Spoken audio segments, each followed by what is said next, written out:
My guest today on the podcast is a lauded portrait and editorial photographer. She was originally born in Kansas City, Missouri, but is now based in Washington, D.C.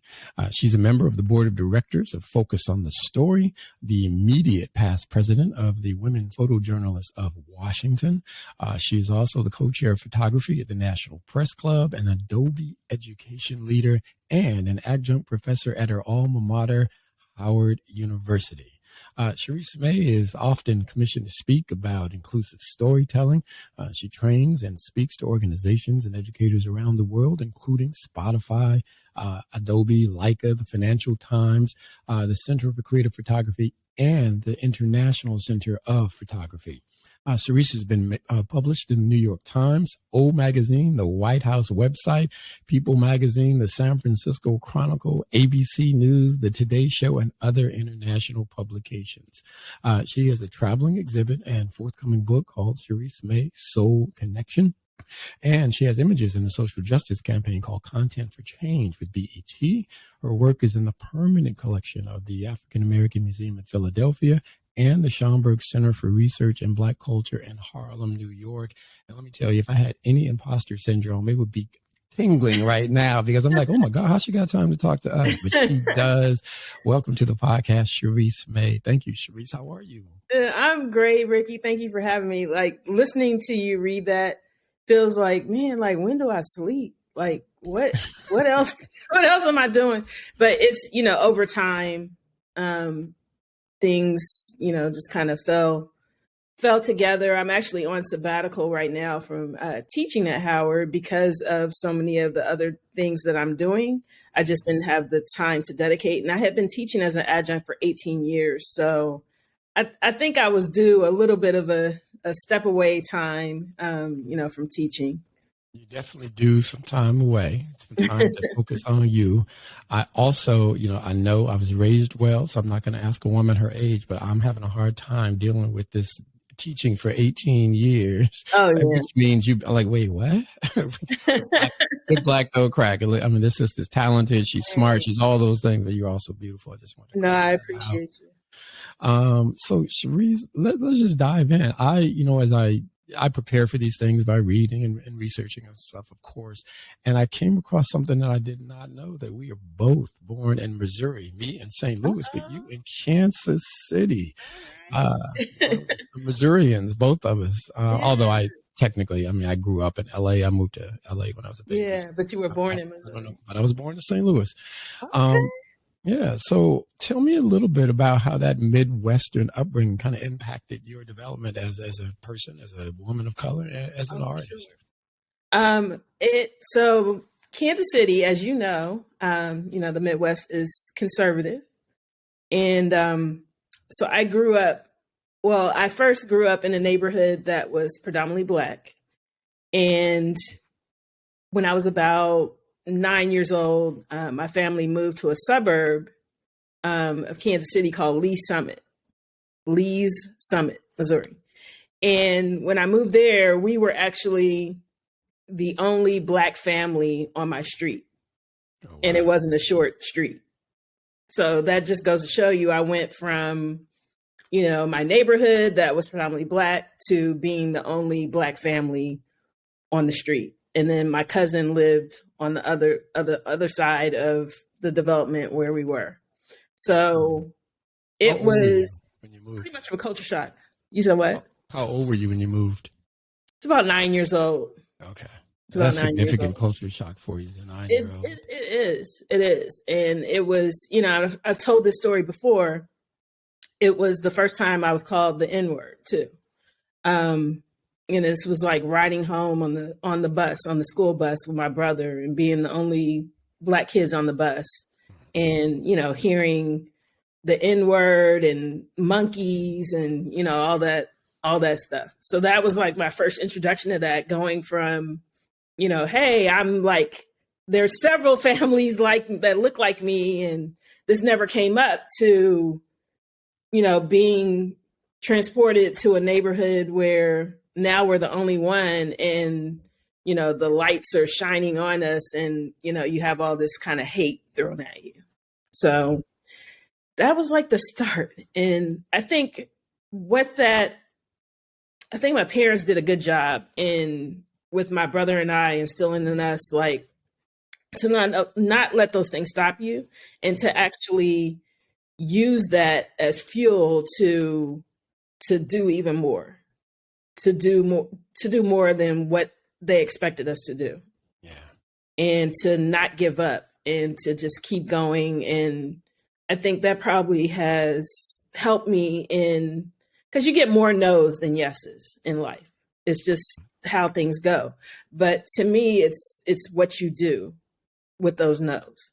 And it's not staying down, but continuing to press forward, especially if you're doing something that you love, that you're passionate about. And for me, storytelling, using my camera is what I'm passionate about. But it's not only my passion, I know that it's my purpose. And that's what the difference is. And that's what keeps me moving forward. That, in addition to my support network, my family, my friends, my Howard family, all of that helps to, keep me going. Yeah. You mentioned something very profound, that not only is it your passion, but it's your purpose. When did you realize, when did you have language for it being your purpose in life? Right. How did that come to fruition for you? And that did not happen overnight. And actually, I started out as a graphic designer. And it was probably about 10 years ago that I really came into that and felt that and knew that it was true.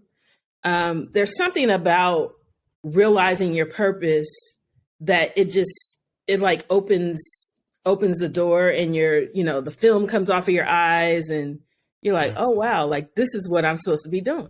And I had never felt that before. I thought that, I was really into graphic design. I did a little bit of drawing and things like that. And I always knew in my heart that I was going to do something creative. I just didn't know what that would be. I thought it was going to be in graphic design. I thought that I was going to be creating, through that avenue. But I ended up, I worked for some newspapers over the years. I was at the Washington Post. I was at the military newspaper, Stars and Stripes. I just kind of made my way around, and I would do the graphics for the newspaper. So anything you would see, from any kind of graphical representation, whether it's a little drawing or there's some kind of graphic to visualize data, and also to lay out the pages. So when you get the paper and how it's, where's the photo placed, what photo is used, and how everything flows, I was, part of that team of people that would do that. And so it was interesting because I was all in, I thought this is it. I love this. And then at some point, Ricky, I lost that feeling. I was like, this is not it. And I realized I started to spend money, and, the money I would make, I'm just spending it. I was traveling all the time, and not that there's nothing, I think you should travel and things like that. Absolutely. But I feel like I was searching for my purpose. And so I would do things to try to because in that, I think you find happiness, and I wasn't happy in what I was doing at the time. I was like, man, I used to love this, but now I'm dragging myself in, I don't find the fulfillment. I don't find that joy anymore. Yeah. But I was kind of on this track of, I don't want to be the starving artist either. I like having nice things. I like being able to travel. I like, Okay. That starving artist thing, ain't nothing romantic about that. Yeah. So I'm I already been down that road with school, sleeping on the floor and, eating ramen noodles. And I was like, I don't want to go back to that. I really don't want to go back to that. So I was kind of in this cycle of, going into work, but not really not my heart not being in it. Mm-hmm. And blessing in disguise, I got laid off. And so in my layoff, this was that kick out of the nest, that kick in the pants that I needed to actually fulfill my purpose. Yeah. And I think to me that it was divine, because I probably would have just kept going in this career in something that I used to love, but it wasn't my purpose. And there's a difference. I think there's a difference in working and having a job and actually doing something that is within your purpose. It makes all the difference. And it's a feeling that I couldn't explain until I felt it. Yeah. And then like a weight was released from my shoulders and I'm like, oh man, like, I feel like I'm living life, finally like this. Wow, this is what I'm supposed to be doing. Absolutely. Yeah. People think about it and talk about wanting to be happy, and happiness is a wonderful thing. But for me, the definition of happiness is something, it comes from things outside of you, right? You're happy when you're in a great relationship. You're happy when you have money. You're happy after you have a good meal. But happiness is always tied to these things outside of yourself. And therefore it's fleeting and temporary the same way those things are. Exactly. But joy emerges from knowing deeply inside who you are, whose you are, what you're connected to, and what your purpose is, why you're here. For some people, it's to be a parent and to raise wonderful children in the world. For others, it's to be a business person or whatever. But for us, it's to be an artist. And when you recognize that and you can walk in the authenticity of who you are and embrace that, I think you're right. It feels a void inside you. It removes that. I love that analogy of removing that film from your eyes and you can see the world clearly and brightly. And it's a blessing to be able to do that. And that's one of the reasons I do the work that I do. I want to give people the keys to start to understand the importance of that and the keys and the tools to get to that space. Because I think society in general benefits from people being who they're supposed to be, living as they're supposed to live and walking in their purpose. I'm so glad you shared that story. It's fascinating to understand.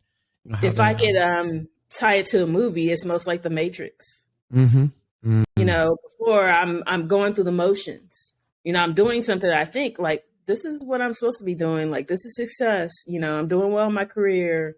I have money. I can buy things. I can do things. I thought like, this is it, and I'm in this like cycle until like, it just hit me one day. Like, this is not it. Like, I'm not feeling this anymore. Something has to give. Yeah. Your mom was instrumental in your journey to photography as well. Tell me a little bit about that, because that's interesting to me. So my mom was, she's a retired school teacher, and she taught high school in Kansas City. She was a business school teacher and also the advisor to the yearbook at the school. And so she bought this camera. She bought this film camera and she brought it home. And I'm the, little girl, like, this is like some new toy coming in, like, ooh, what is this? This shiny object here. And so she showed it to me and I asked her, could I see it? Could I play with it? And she would let me take the camera. And I started playing with it and showing up at family events, taking pictures and, dropping my film off to get developed and just happy to, oh, can we go, can you take me to go pick up my pictures and go pick them up after they were developed. And then the next family event, I'm laying out a cloth on the table, a tablecloth, making it all nice. And then I'm laying the photos out so that when the family come in, they come into the dining room or wherever, and they're looking through the pictures, pointing, oh, look at you. Oh, and, I don't know how good those photos were at that time. I enjoyed it. I had fun, but you would think like the way my family poured into me that it was like the greatest ever. Like my photos were just so amazing. And to me, that is like a start of when you're pouring into a child like that, then it just kind of makes you feel more confident about, what you're doing. And, oh, like, I can not only have fun, but, I enjoy doing this, but actually like my family and people are telling me like I'm good at it too. So that goes a long way for a child in trying to figure life out and, your purpose. And, little did I know that was pouring into my purpose way back then. I just, and I think everything happens for a reason and things are, it's purposeful. And I was meant to go the path and walk that path that I did. And it gave me great experience to realize my purpose. And I think for me, graphic design actually goes hand in hand with photography. And it actually, I still employed like some of those skills as a graphic designer in the work that I do with my camera. So. Yeah. I was going to say, too, the other thing I think your family did, and obviously they love you and they're pouring into you, but I don't know if those were all empty comments or compliments, like photography is a way of showing people themselves and the world they inhabit, and it brings something else out in people. So I think you also were experiencing the impact of image making on people that you love. And there's something about that power that you have as an image maker that can be intoxicating too. Now, like any other power, it can be misused or it can be used for good, but it absolutely showed you some insights into that, I suspect, as well. Who are some of the photographers that influenced you, by the way? You have any photographers that really kind of influence you? Oh, for sure. I have some contemporaries, and I have some people like, who are ancestors now and things like that. Of course, Gordon Parks. The thing I'll say about Gordon Parks is I loved how he was able to go into communities and places and spaces that he was not really meant to go, if that makes sense. To see him, some of his work where he went to rural America and he would be at the kitchen table with some of these rural white families, and they allowed him in their personal space with their families, their kids, in their home. And, I don't know if they had ever done that before, but I suspect that was new for some of them.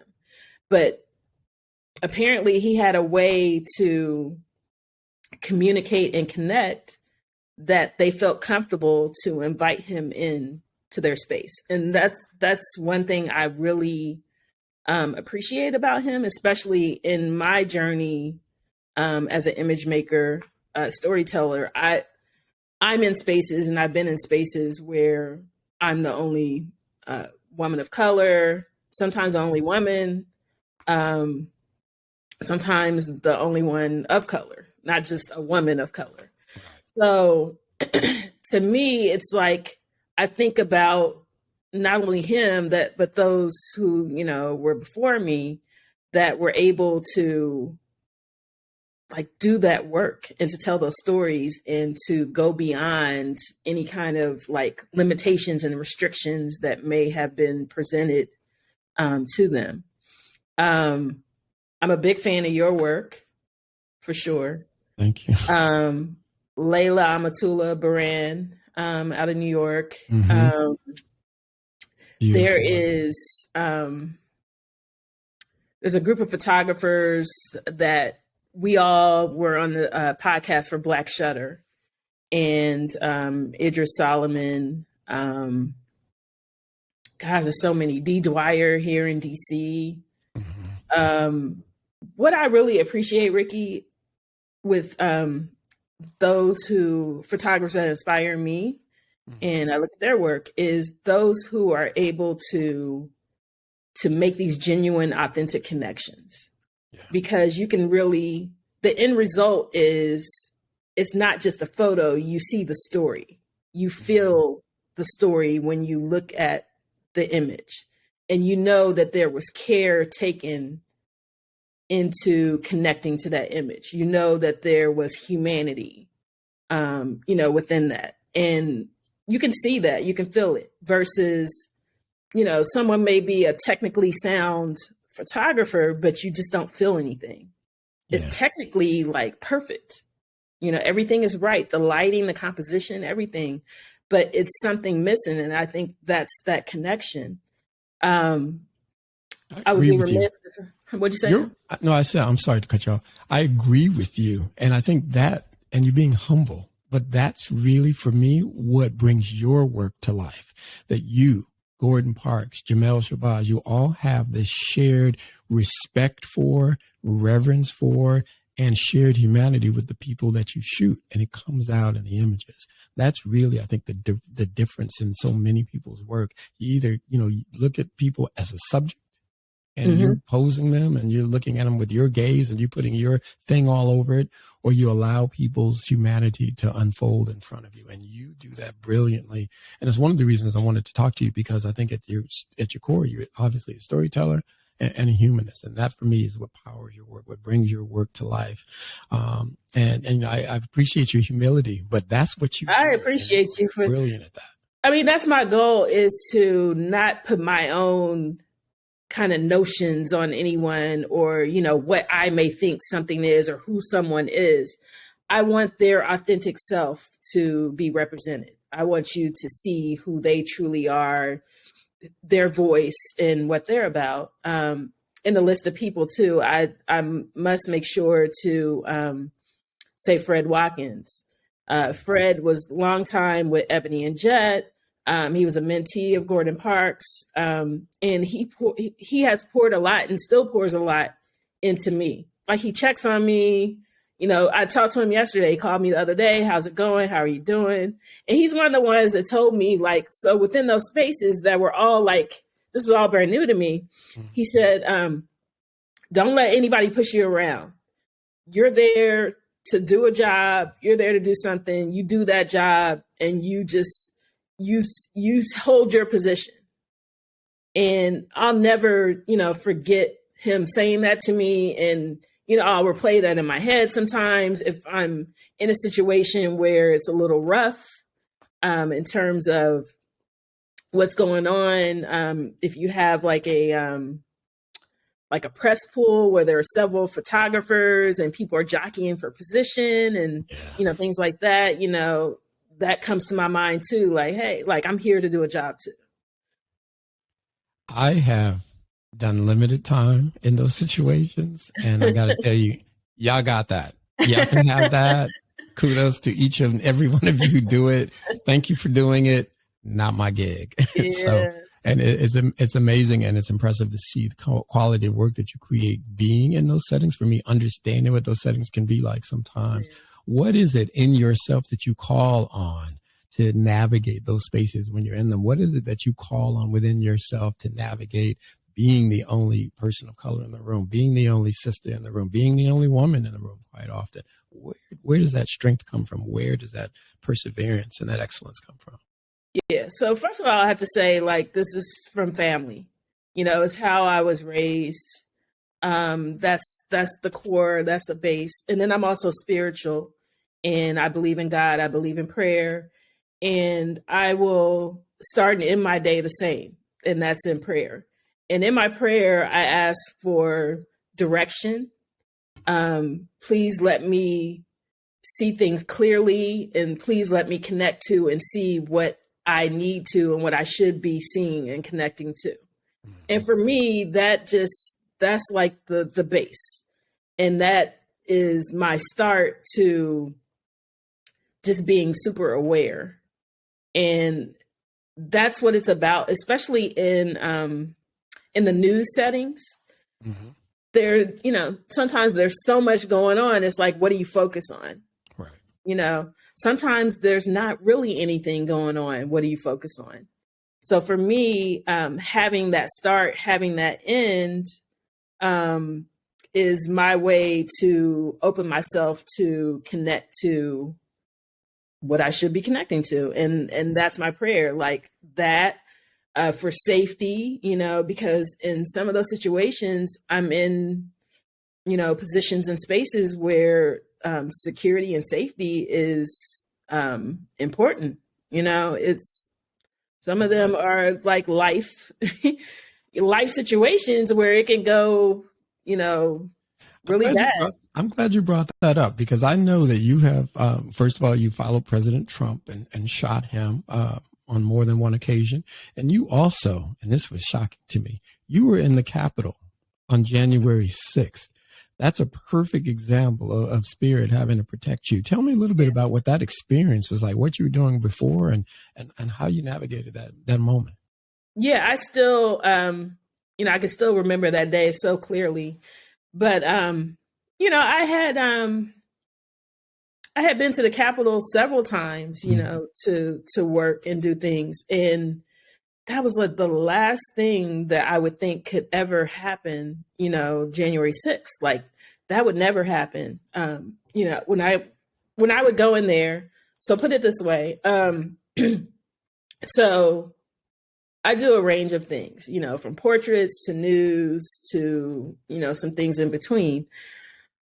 And if I was, so say like at the height of the murder of George Floyd, when you had all the uprisings all over, and I covered some of those things, and I was out, on the streets of Washington, D.C. And there's a way that my awareness and how I moved was different than my awareness and how I moved inside the Capitol. Because inside the Capitol was a protected space. Right. You have all these Capitol Police, you have to go through security, get everything scanned. You have to have, you have this identification that is, locked in. So, nobody could just go in there, without any kind of clearance or, anything like that. So when I would go inside of there, once I passed security, it's like my guard was down. It wasn't that, like when I was out covering uprisings, my head is on a swivel. When I came into the Capitol, it just kind of, all of that just kind of went out the window, and I'm like feeling safe and protected. Right. It was a false sense of, security, obviously, because January 6th just like flipped that all the way around. And it started out like it normally does, very quiet. And especially like during that time, it was the ceremonial vote count. And so it was a bit ceremonial. There are certain things that happens every time, and you just kind of follow the ceremony, and everything was just kind of like clockwork. But that particular day and, that in that year was different than any other, vote count in the past. That was my first time doing that, covering that. So I didn't know like what to expect, but I never expected what happened on January 6th to happen. So it was a very quiet day. I have family and friends who were sending me messages of encouragement and saying, I'm praying for you. Be careful. And I was like, I remember saying, oh, I'll be fine. Like, I'm not going to be outside. I'm inside. Right. I'm good. Yeah. That illusion of safety. Happens. Yeah. Nothing ever happens inside the Capitol. I'm good. Like, I can remember even my dad calling me like right before it start like getting not good and saying, where are you? Because it's looking crazy out there. I was like, I'm inside. Like, so I'm not going out there. So I'm good. He was like, okay, well, be careful. Tell me about sooner, Tell me about that moment when you realized, when you guys found out things are not as they should be. What was that moment like? What were you doing? How did you find out? And what was that initial emotion you felt? Yeah. It was chaos, like quickly. And it went from like 0 to 100 in felt like seconds, because everything was normal. It was quiet. I had my laptop out and I'm filing photos to send, send in. And I start hearing like this commotion below, because I was in the balcony overlooking Statuary Hall. Mm-hmm. I hear this commotion below, and I get up and I look over the balcony. And that's when I saw Capitol Police scrambling and putting bike racks up to block the hallway that leads to the House chamber. And I was like, okay, I've never seen that in all the times I've been here. Like, something's not right. And then, I hear they start getting on the radios, and I see one of them draw a gun. And so at that moment, I was like, okay. And I think it was, and part of that, it was probably the adrenaline and everything. Like, I didn't feel anything in terms of like, oh my God, like I wasn't freaking out or anything. It was just kind of real calm. Like, I remember, and there was an office door that was open that's connected to that balcony. And I knock on the door. There was like a lady sitting in there. And she invited me into her office, and her window looked out on the lawn where you could see the Washington Monument, and it's where the inauguration was going to take place. So we could see the platform and the media platform and tower. And people were on there and they were like rocking it, like tearing it apart. And all I remember is seeing like, we would hear these big, like, it sounded like a cannon. And I guess they were like flashbangs. And we would hear the boom like a cannon. And then we would see smoke. And then people were waving these big Trump flags. And so she was like, I think people were like in shock. Because I remember saying, I don't think I'm going to be able to get to my car. You know, that was the first thing that she said that came out. Like, that was an understatement of the year. Car. And I was like, yeah, I don't think so. And she's like, I should have parked somewhere else. That was I think it was like, that kind of like disbelief. Yeah. And that was like one of the longest days because I actually went in early because I wanted to kind of document what it looked like before everything got started. And I remember taking like earlier in that day before everything got started inside the Capitol, I went outside and I was behind, there were bike racks set up, there were Capitol Police, and I was behind the line of police at first. And I stepped in front of them to get close to the bike racks because there were people that were kind of moving around back there. Some of them had signs, they were protesting, but it was just like it was real quiet and people were just kind of walking through on their way to the ellipse where the rally was taking place. Yeah. And I just remember like I'm taking some photos and I look over and I see these two white men. One had on a U.S. Marines ball cap. I see them over there kind of talking, just the two of them.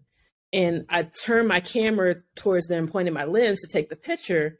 I just remember they stopped talking and the one man with the ball cap, he just like stared through me.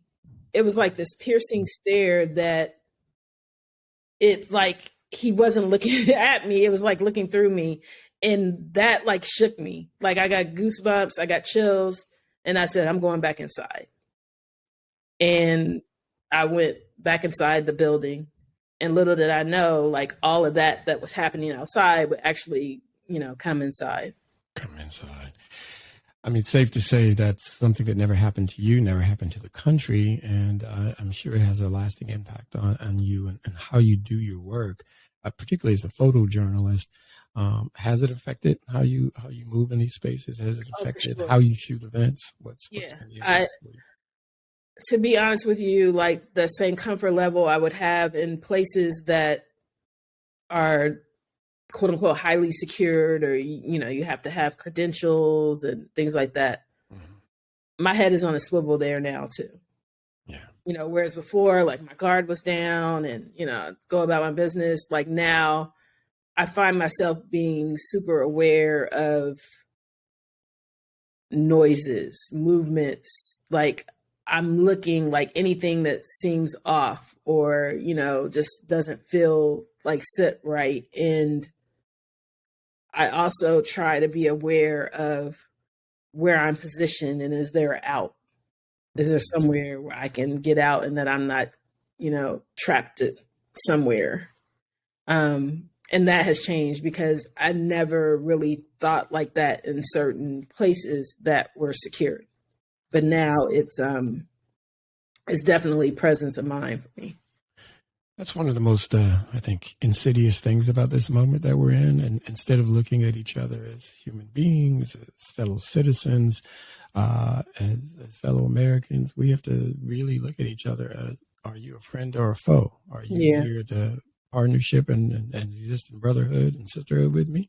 Or are you an enemy meant to cause me harm? Even in these places that are quote unquote secure, are the people who are in charge of securing the place on the side of freedom and democracy, or they have other nefarious goals. That's really unfortunate and tragic. But I do believe that we can find our way back from this moment, in the elections this past Tuesday are an indication that the American people aren't quite as far gone as we'd like to believe that we are, that there is some hope there.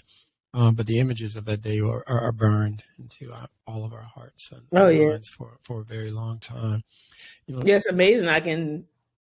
I was able to talk to you about that without getting emotional, because for the longest time, I would get emotional when I talked about it. And it just, I can sit here and I can still remember it, and everything in that, but I'm able to kind of talk about it with a little less of like going into that place. It's a traumatic experience, without a doubt, and traumatic experiences take time to heal from. The theme of the podcast this season is hope, healing, and love, and the need for all three of those in our lives. And you just spoke to a very traumatic moment that I think you and so many of us all have to still heal from, whether you were there in the space or whether you were watching on TV, or whether your sense of safety and security and the system that we exist in.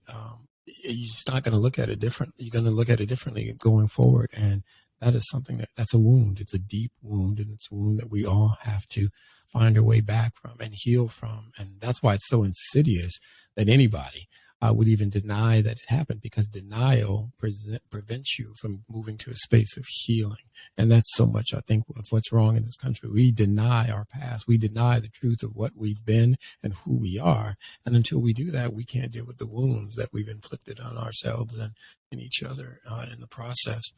Cheriss, the images of that day, like I said, are burned in our mind, but imagery in general, we just living in this age of images, right? From Instagram to magazines, to television and film, we are bombarded by images. And we all know images are powerful and impactful in ways that words can rarely be, right?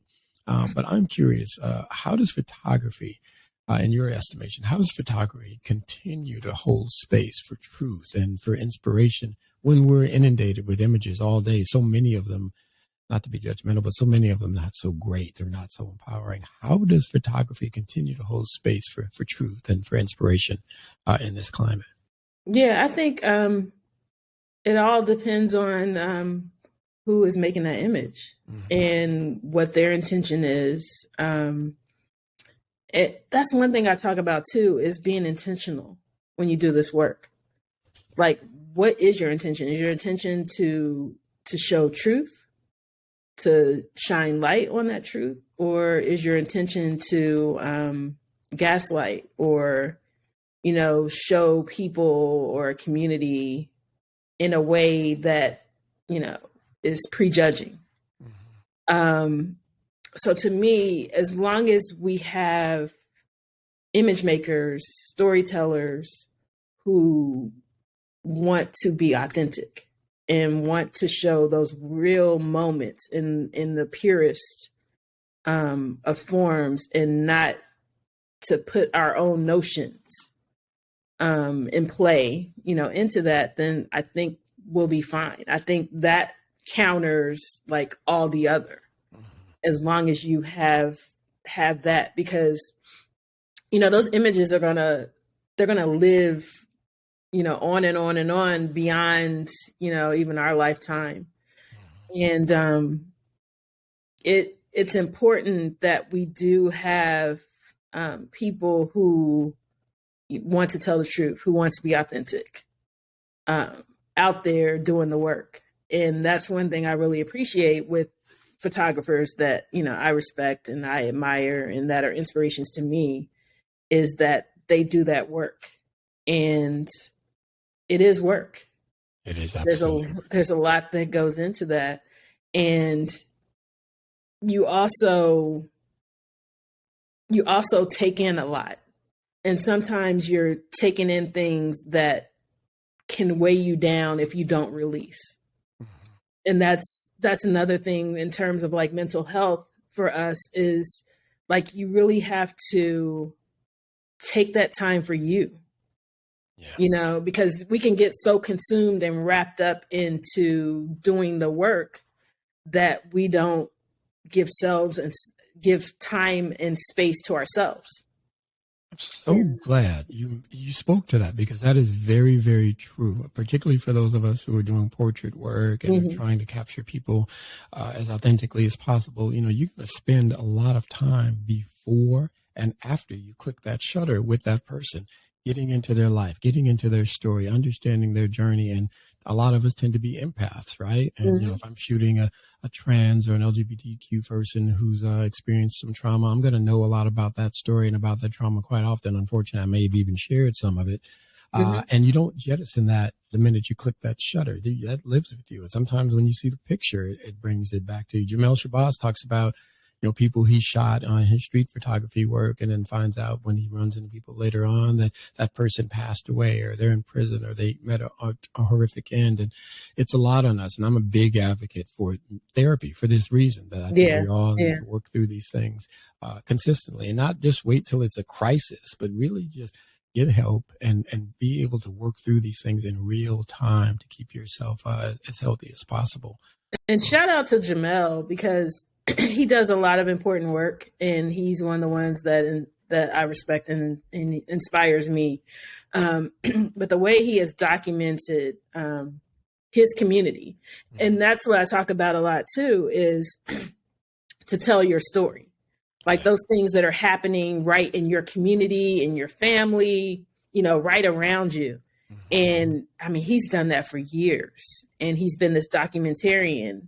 And I just love, seeing when he brings these out and he shares it. I'm like, oh man, like he has been in it, for a while now, and he's doing incredible work and great work. And I love when he shares stories where he'll bring back an image he took like in the 80s, and it was like a small child in the picture, and now they're an adult, and he presents them, with this photo of them, back then, and how much of an impact it makes to them, or how maybe their parent is no longer living, and he presents this print to them, this photo that shows their mom or their dad who's no longer here, and how that touches and impacts them.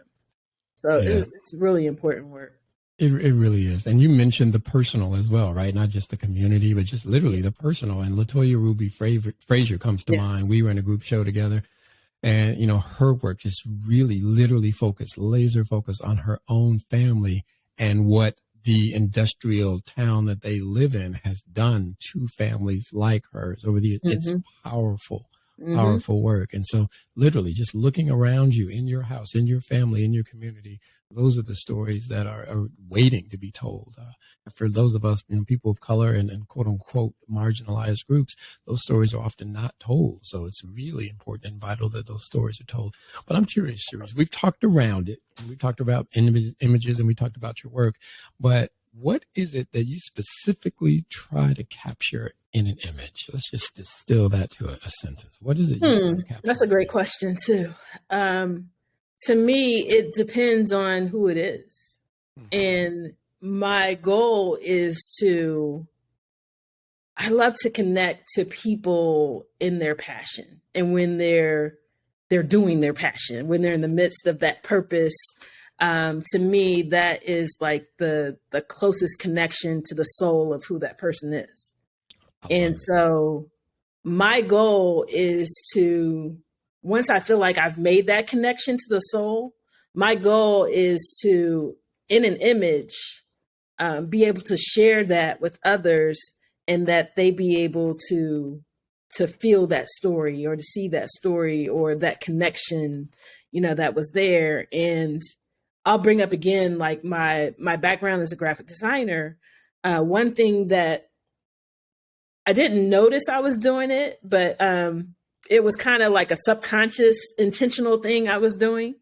But I tend to use negative space a lot when I'm doing my portraits.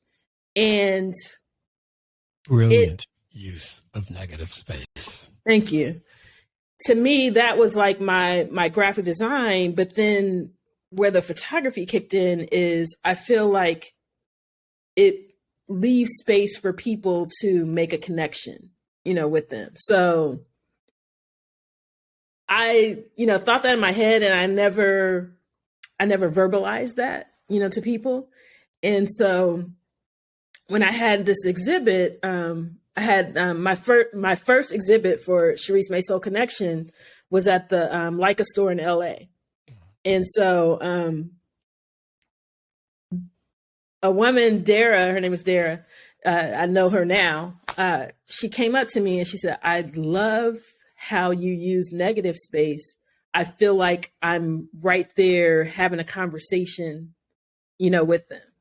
And so she verbalized what I hadn't verbalized, but, what I was thinking and my intention in what I was doing, in that. She's like, I stand there and I look at it and I feel like I'm right there.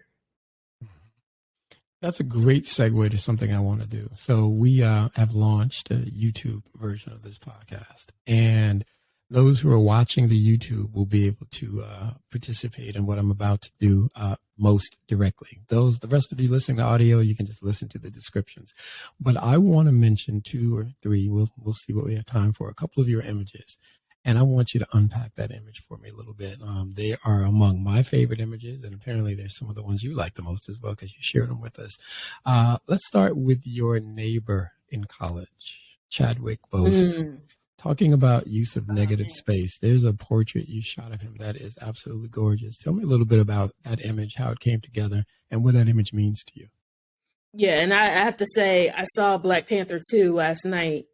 And shout out to Ryan Coogler and the cast and everyone involved with that movie, because it was a nice dedication to Chad in that movie. I think they did a great job in honoring his legacy. So I absolutely agree with you. It was a beautiful memorial from him, celebration of Black women and sisterhood. And Ryan Coogler, really just shout outs to him. I know filmmaking is a incredibly collaborative process. And when you make a film that big, it's a huge undertaking. But he clearly is a master storyteller. He clearly is somebody who's passionate about us, our stories, and our place in the world, and weaving our stories into the wider tapestry of American society and world history. And he just does it. It almost feels effortless when he does it. And we're hoping to get him on the podcast sometime soon to talk about that. But I agree. I share your sentiments. But back to your beautiful image of Chadwick. So at that time, little did I know, little did everyone, I'm not going to say everyone, but majority of us in the public, his family, I'm sure knew that he was actually had cancer at that time. And it's like he never showed that was going on in his life. Like he continued to work in his purpose. He continued to do what he was passionate about. And the particular photo I think you're speaking about is it's a very quiet, reflective moment. And knowing now what I didn't know then, I can go back and kind of look at that and think like, man, he must have really been thinking about the weight of all that he was going through, but yet how much he wanted to keep pushing forward. And he didn't want people to feel sorry for him. He didn't want to, the opportunities to stop for him to continue doing that he was purposed to do. So it was like really reflective, introspective, and almost like I look at it and I think about maybe he's thinking about the weight of all of that. And, just taking that breath, taking a moment to just take a deep breath and exhale. Yeah. I saw all those things, but there also is this quiet strength in the image. He is determined to live every breath with dignity. He's focused, his eyes on the prize, He's introspective. Clearly, there's a gravitas in that picture Mm-hmm. that you can't miss for sure. But it looks like a man who's made peace with his destiny and is focused on the end goal. Yeah. We are more than likely reading more into it than may have been there, but that's Mm-hmm. just what emerges from it for me. Yeah. And it's beautifully shot. It's well lit. It's all the Thank you. things. Thank you. And we're sharing it on the visual version of the podcast so people can see it. Thank you. You're very welcome. The second image is just as strong in a very different kind of way. And actually, there are two of them that I want to uplift. One is called Homecoming, and it's in the group show Ben Scene that you and I are in together currently at the Schomburg Center up here in New York. Mm-hmm. And what I view as a companion image to that, which is the Flat Girls on the Field. Mm-hmm. And those two images say so much to me about our culture as African Americans, HBCU culture, youth, our creativity, our strength, all those things. Tell me about, first of all, Homecoming. What was going on when you shot that picture and what that picture means to you? Because it's another powerful image. So this is the one with the dance with the guy who's dancing. So HBCUs are something special. And we were talking a little bit about it earlier. I'm a proud Howard alum, and we had our homecoming a couple weeks ago. And our homecomings are like family reunions. So less of the kind of like real structured homecoming, but more of if you go to a family reunion and, you're at the cookout, like, hey, cousin Pete, whatever. And everybody is like, you see someone across the yard and you run into each other and, embracing in this hug that just brings you in. And it's just so much joy, so much love. And unadulterated Black joy, boy. Yeah. Oh my God. It's so much joy. And that photo to me, like, it was just so much joy there. And when I look at it, I even think about, which I didn't see this until after, like when I printed it, but how you can really see the movement in that photo because his chain that he had on was like the motion was suspended, where it's just frozen, like in motion. Yeah. So it really speaks to like how much that he was dancing. There was dancing going on, focused on that. And then like all the hype around him, like everybody was like just showing this love, like, get it. Like I can just see myself like in that moment where, everybody is just surrounding him, and it was just giving him more energy and more to give on that. As we say in the community, they were giving him life, and he was giving them the same thing in return. Yeah, he was giving it back. Yeah, it was that, and that that's the thing when you talk about Black people and the culture, HBCUs, it's that whole like call and response, and so that's a lot that I felt when I was in that moment. And, I saw that photo. It was that call and response, in that, given, we're going to give you, and then you give us, and it's just all this joy wrapped around that. So it was really electric, that moment, actually. And, it's making me smile. It's making me smile now. See this face, like every time I see the picture, I feel the same energy. And I mean, the brother's face, he was so serious. He was in it. But everybody around them is receiving that passion, and it's manifesting in them as joy. So they're smiling. They're going up. They're into it. I mean, it was Black culture in a picture. Yeah. The other kind of companion piece in my mind is the Flat Girls on the field performing at halftime. Another statement about who we are as a people in our culture. That was powerful as well. I mean, Cheriss, it's wonderful, wonderful work. I messed up some good clothes for that photo too. I had, homecoming, you come back, you get a fresh sweatshirt, for the game. That was the day of the game. I had some new jeans on, probably some new sneakers, just fresh. And it had been raining. So the ground in the field was like wet and muddy. Yeah. There was still like some, places where it's like water, you step and, you stepping into water. But it was one of those moments and one of those times where it's like, you know what? I'm gonna have to get muddy and I'm gonna have to mess up all these clothes. And I know like after the game, I'm going on the yard, everybody's gonna be on there. And I don't care because I felt like it was gonna be magic. Mm-hmm. And so I just knew like, you're gonna have to lay down for this. You're gonna have to get on that wet ground. And because I wanted to, a lot of times when you're in this moment, as a photographer, as a storyteller, you want people to feel what you felt in that moment.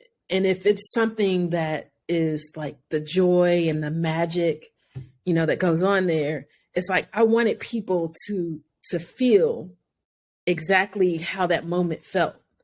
And so I knew that I had to just kind of throw all that stuff aside of what I had spent on, my new sweatshirt and everything and the sneakers, and just get on the ground, get dirty, and be able to actually just kind of connect to that magic that was going to happen. Because I saw like how colorful, the colors with the flags. And I mean, that was North Carolina A&T Golden Delights. Is a dance team. And I mean, they came ready. So I was like, you know what? Let me go ahead and do this. And it just to show you how this is an example too of how there's no period, there's no timestamp on magic like that. Like maybe 2 or 3 years after I had taken that photo, I got a call from O Magazine, and they were like, "We love this photo you took, of the dancers on the field, and we wanted to license it for our fall edition. We're going into a budget meeting. It's all this." Because at first I thought like somebody was playing with me, and so when I got the call, I'm like, oh, okay, yeah. As she's talking, I'm like, yeah. But then when she started, because I worked for a publication before, when she started using technical terms that aren't really like public layman's terms, I was like, oh, wait a minute. Like, no, this is, she's saying the words that I know. And I was like, oh, this is legit. And so they ended up licensing the photo, and it was like a double spread in the magazine. The photo ran across the 2 pages. But here's the thing too. As a photojournalist, a lot of times when you're doing things, you get the information from the people that you're photographing. Right. Because it's going to go in publication. They want to know, hey, who is this person? What's their name? What's their story? But the thing is with something like that, I couldn't run out onto the field and be like, okay, so what's your name? And what's your name? And where are you from? Like, if the moment happened, the mag was there, bam, I never knew if I would ever connect with any of them. Right. Like, it was what it was. But when O Magazine called, they were like, do you have the contact information for any of the dancers? Because we would love to interview them and put a little bit of story like with it. And so I was like, give me an hour.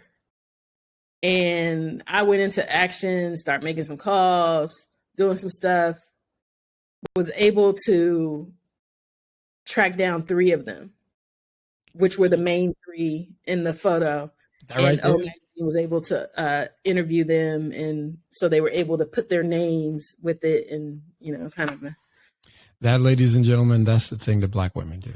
That extra step right there, that's what sisters do. I'm not going to, I would have probably considered doing it because I got a heavy dose of my grandmother in me. Yeah. But most of us would have been like, I don't know, I'm sorry. It was 2 years ago. It is what it is. That's that extra mile that sisters go. And I wanted to make sure that they got their shine and their glory from it, because they had given so much to me, with that photo that, I was like, they need to be out there. Absolutely. Their story needs to be told. So and I mean, it wasn't, I went through some stuff to get to it. It wasn't like some simple, I just picked up the phone one time, hey, that's it. Like, Yeah. I had to do some maneuvering and movements. It's a journey. Yeah. But it's an amazing picture. It's a gorgeous picture. It Thank speaks to the importance. You're very welcome. It speaks to the importance of gaze because you're looking at it and seeing it and appreciating it and then sharing it with us in a way that you couldn't if you weren't somebody from and of that culture. I also think it's important, and I know what I like about the angle that you shot the picture at, not to get all technical, but I'm convinced that our ability to live life joyfully as adults is directly connected to our ability to remain as childlike as possible and to see the world with childlike wonder, to experience things with childlike wonder. Children live in the moment and they experience the moment and then they're on to the next. They live in the moment. They may be upset, frustrated with you in the moment, but 5 minutes later, they're hugging you and they're kissing you because they don't hold grudges. And they're looking up at things with this joyful, wondrous gaze. And so you being at that angle and looking up and capturing the colors and taking it all in, there's a childlike wonder in the quality that you captured from that moment. And I just think it's critical that you see things that way and that the gaze of the photographer is something that people need to be really mindful of. Cheriss, this is like, I appreciate this conversation. It's been great so far. And I know there's a ton of people listening who love your work. I know there's a ton of people listening because I know my listeners, they're young creatives of color who are looking to either get into the business or to build their careers. What's some of the advice that you may have for young photographers, or not even young, just emerging and new photographers who are trying to find their way into their craft as an artist, but then also the business ramifications of doing what we do? Well, first of all, I'll say it's a continual journey. Like you don't get to a certain point or a certain level, and that's it. Like you can just sit back and rest and everything just keeps coming. Or it's a continual, like I'm constantly learning. I'm constantly finding new ways to, to see things, new ways to do things, and then staying up on technology and, different things that I need to know so I could do the best with what I have. And community is very important. I'll definitely say that. And when I say community, in speaking, with this, if anyone is interested in doing this work, is finding groups, finding people that will be your support network, that you can bounce ideas off of them, that you can share things with them before maybe you put it out there to the rest of the world and say, hey, what do you think about this? Or what if I do like, this?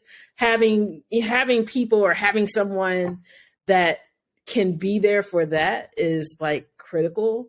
And also joining organizations and associations that will be support networks, but that will also have resources that you need, depending on what that is. It may be safety resources. It may be grants, access to money that will help fund, these stories or projects that you want to do. And also they share opportunities for work, commissions and different assignments, connecting with editors and creative directors. So associations and groups are good for that. And I will also say, take advantage of portfolio reviews. Those are critical because it puts you across the table from people who are responsible for hiring image makers, people who, whether they're editors or creative directors, they're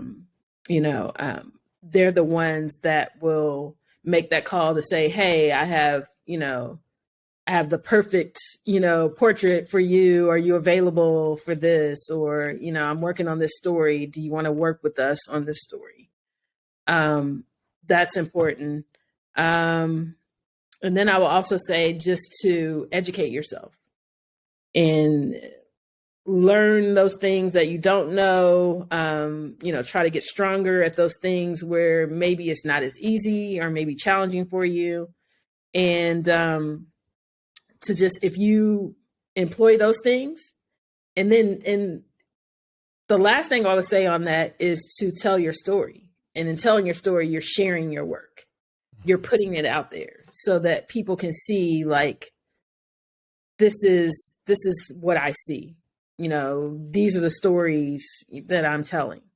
But if you don't share that, then, you know, no one will see them. No one will hear, you know, the story. So that's critical. And that's one of the things I would do with my students at Howard, and any students, like if I do a workshop or anything, is to try to encourage them to realize the power of their voice and the power of telling your story. So when I say tell your story, it's like there are things, as I said earlier, we spoke about earlier, there are things in your family, things in your community, things that are in your immediate surrounding, your neighborhood. Jamel Shabazz, like the work that he's doing. There are things there, there are stories there that no one can tell those better than you, because that's your life. This is who you are. This is what is important to you. This is what you connect to. This is your community. So tell those stories. And then also to be able to share those stories of your community that maybe wouldn't be told unless, you know, there's got to be somebody to tell them. So it's also that purpose and that responsibility to do that. Absolutely. That's a great answer. And all true. I agree 100%. You know, we are in a group exhibition together at Schomburg Center called Ben Scene. It was curated by Novella Ford. Shout out to Novella. Shout out to Novella. We got to have her on the podcast soon as well. My last real big question for you is, what is it about watching others experience the work that completes the work for you? Because I think that's an important addition to that final answer you just gave us there, is sharing your work. What does it bring out in you to watch other people experience your work, and how important is that to you? And that's a beautiful question. It's critical, actually. For me, I think it's because you have certain, like, there's certain things that I think about if I, you know, have a certain image, and I knew, like, I was intentional in how I shot that image, or, you know, what I went about, or, you know, like I was saying with the dancer's photo, what I went through to get that photo, get that image. So to have people to experience that, to see that, and then have a conversation with me about what they see in that, what they feel in that, how that connects with them, and how it connects us, like each other. Like I can, there's an image I have in my Soul Connection exhibit, and it's called Sisterhood. And it's funny, and I don't know if I should say the names because I make people kind of guess who they are, because the photo just shows like a detail of two women holding hands. Mm-hmm. And I'm not going to say their names because when you experience it, I want to see. Trust your instincts. Don't do it. So it's two women. It's a detail of them holding hands, and you can see like they're gripping tightly. Like, I got you. And when I showed that photo in the exhibit, at the Leica exhibit, there were people that came up to me that were like all walks of life, like older white men, younger people. And the common thing was they all saw someone that they loved, a woman in their life that they loved, that it reminded them of. And they felt the comfort of that. They were like, it's like that support. It's like, you know, one older white guy said, you know, it reminds me of my grandmother and how she would just surround me, you know, with love and support. Like, when I see that, that's what I feel. Mm-hmm. And it was just amazing to be able to hear that feedback of, you know, things that you were very intentional in what you connected to, because a lot of times what I connect to are those quiet moments in the midst of noise. So it could be a lot going on. And with that particular image that I'm speaking of, there was a lot going on in this particular room. It was before an awards event. And when I first entered the room and you have people racing back and forth, they're getting ready for this show, last minute things, it's kind of like a production room. And I look across the room and I see these two sitting there in the midst of all of that, just quietly in sisterhood. Mm-hmm. And that really grabbed my heart. And then I, just focused on that because, I want people to be able to experience that moment and to feel that. And in the midst of all of that, that there's some solace, there's some peace, there's some comfort. So to me, connection is very important. So to be able to be in a space where people are viewing the work, viewing the images, and then being able to have that real-time feedback, that real-time conversation and connection is critical and it lets me know that I'm on the right track. And what I'm doing is touching someone and that it's making some kind of connection or impact for them. And so for me, that pours into me to say, okay, Cheriss, keep going. Keep doing it. This is your absolutely. Purpose. Keep doing it, Cheriss May. Keep doing it. You cannot stop. You're not allowed to stop, Cheriss. Please keep doing it. Yeah, no, I agree with you, sister. That is our responsibility as artists. We see differently. So our responsibility is to share what we see and how we see with others. Because what you described for me, I sum it up really briefly in that in the midst of all the chaos, in the midst of all the stuff we create, the materialism, the capitalism, the politics, the entertainment, the show must go on, all that stuff. In the midst of all that, there's always humanity present. And our job is to capture humanity and reflect it back to people so that they can see themselves in that humanity. And once you embrace your own humanity, you have an inability at that point to look at another human being and not see their humanity too. If we can remind each other that we're human and reflect our own humanity back to ourselves in each other's eyes, we're going to go a long way towards changing this world and making it the kind of place that it can be. And beautifully said, and I agree. Thank you. And you are one of the people doing that better than most. And we thank you so much for joining me today. Cheriss, what is next for you? What's next? Oh, man. Where can people find you online as well? So let's see.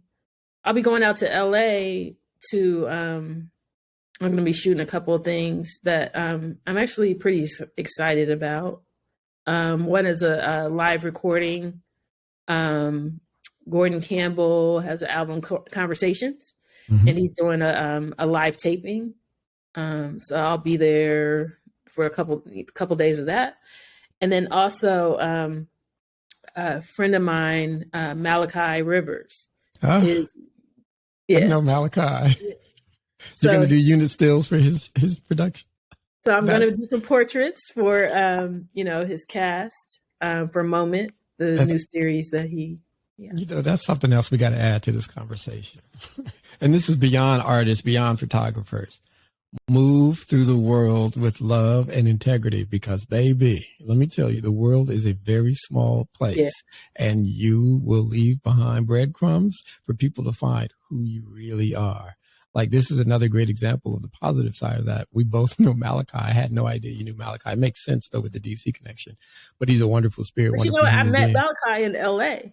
Did you? Because a mutual friend brought him to my exhibit, and we met.